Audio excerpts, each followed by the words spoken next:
And this is cryptocurrency explained. Since man evolved, currency has been a very important part of our lives. In the caveman era, they used the barter system. Now, the barter system involves goods and services being exchanged among each other.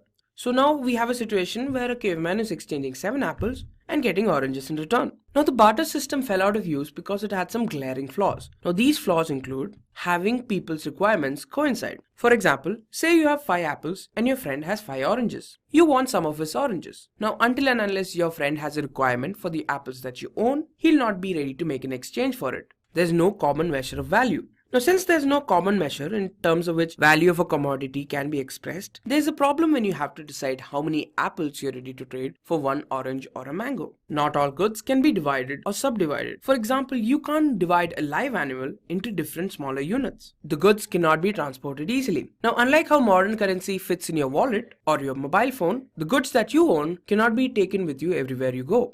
After realizing that the barter system didn't work very well, currency went through a few iterations.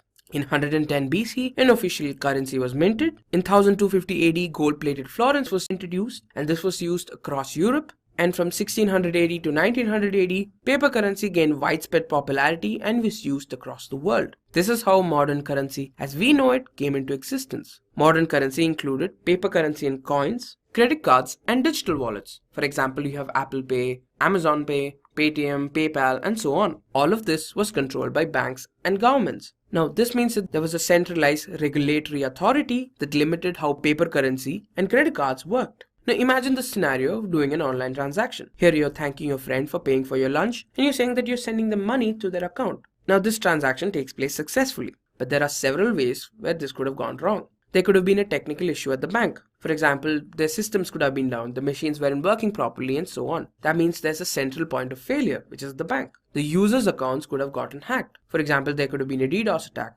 or identity theft, and so on. Or the transfer limits for that account were exceeded. This is why the future of currency lies with cryptocurrency.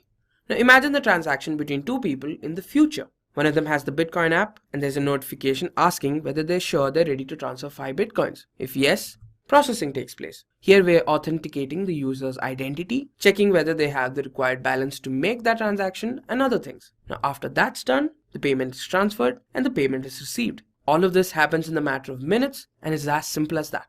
This in turn removes all the problems of modern banking. There's no limits to the funds you can transfer, your accounts cannot be hacked, and there's no central point of failure.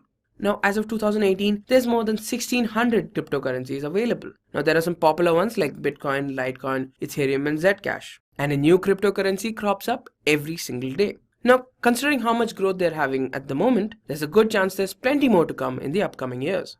So what exactly is cryptocurrency? A cryptocurrency is a digital or virtual currency that is meant to be a medium of exchange. Now, cryptocurrency is quite similar to real-world currency, just that it does not have any physical embodiment. It also uses cryptography to work the way it does. Now, some of the features of cryptocurrency are that there's a limit to how many units can exist. With Bitcoin, this limit exists at 21 million. Now, after this, no more Bitcoins will be produced. You can easily verify the transfer of funds. Now, the hashing algorithms that Bitcoin uses makes it very easy for users to determine whether a transaction is valid or not. They operate independent of a bank or a central authority. They work in a decentralized manner. Now, new units can be added only after certain conditions are met. For example, for Bitcoin, only after a block has been added to the blockchain will the miner be rewarded with Bitcoins. And this is the only way new Bitcoins can be generated.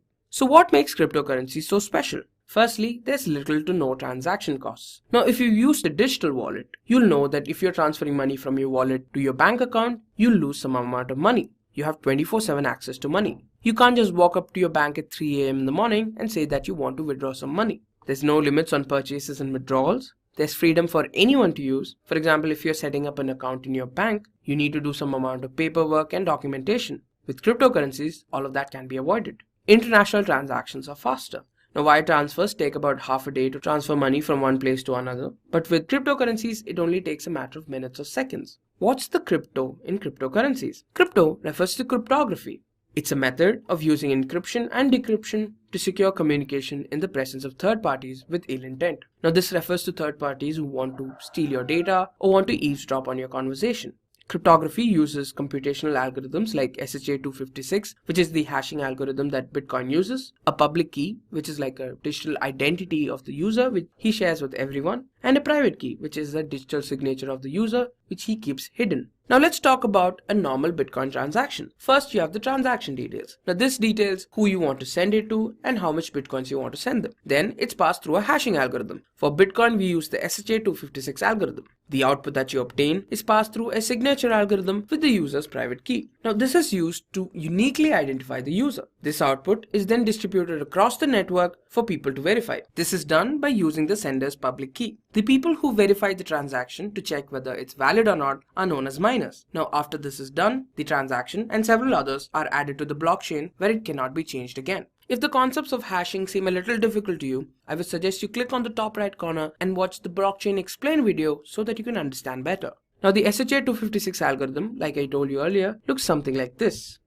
Now seeing how complicated it looks, I'm sure it's safe to say that the encryption is very difficult to hack. Today we'll be focusing on two major cryptocurrencies, Bitcoin and Ether. Now Bitcoin is a digital currency that is decentralized and works on the blockchain technology. It uses a peer-to-peer network to perform transactions. Let's talk about Ether. Ether is a currency that's accepted in the Ethereum network. Now, the Ethereum network uses blockchain technology to create an open source platform for building and deploying decentralized applications. Now, let's talk about the similarities between Bitcoin and Ether. They're the biggest and most valuable cryptocurrencies in the market right now. Both of them use blockchain technology, but is nothing but a technology that involves transactions being added to a container called block and creating a chain of blocks in which data cannot be altered. Currency is mined using a method called proof of work, which is a form of mathematical puzzle that needs to be solved before a block can be added to the blockchain. Finally, these are widely used across the world. Now, let's talk about the differences. With Bitcoin, it is used to send money to someone.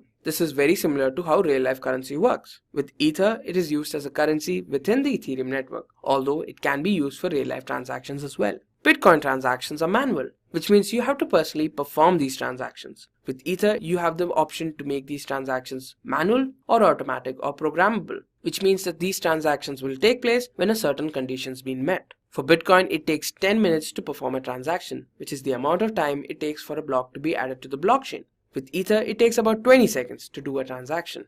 Now, blockchain is used like money for real-world transactions, and Ether is used to power the Ethereum network and power real-life transactions as well. Ether is used as fuel within the Ethereum network to power both of these things. Now, there's a limit to how many Bitcoins can exist, which is 21 million. We're supposed to hit this number by the year 2140.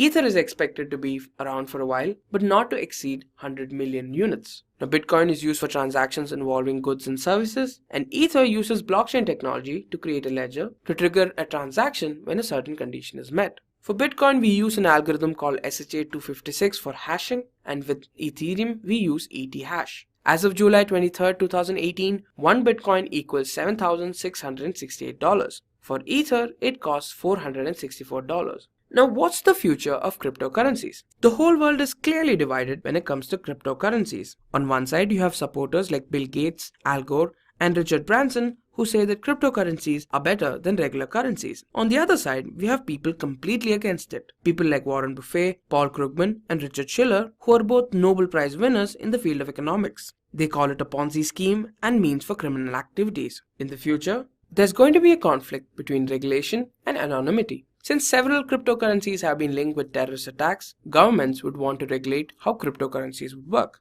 On the other hand, the main emphasis of cryptocurrencies is to ensure that their users are kept anonymous. By the year 2030, cryptocurrencies would occupy 25% of national currencies, which means a significant chunk of the world would start believing in cryptocurrency as a mode of transaction. It's going to be increasingly accepted by merchants and customers, and it will continue to have a volatile nature, which means prices will continue to fluctuate like they have been for the last few years. With that, we've reached the end of another video. I hope you guys found this informative and helpful. If you have any feedback or doubts, put them down in the comments below. We'll be happy to help you. Thank you for watching and stay tuned for more from Simplilearn.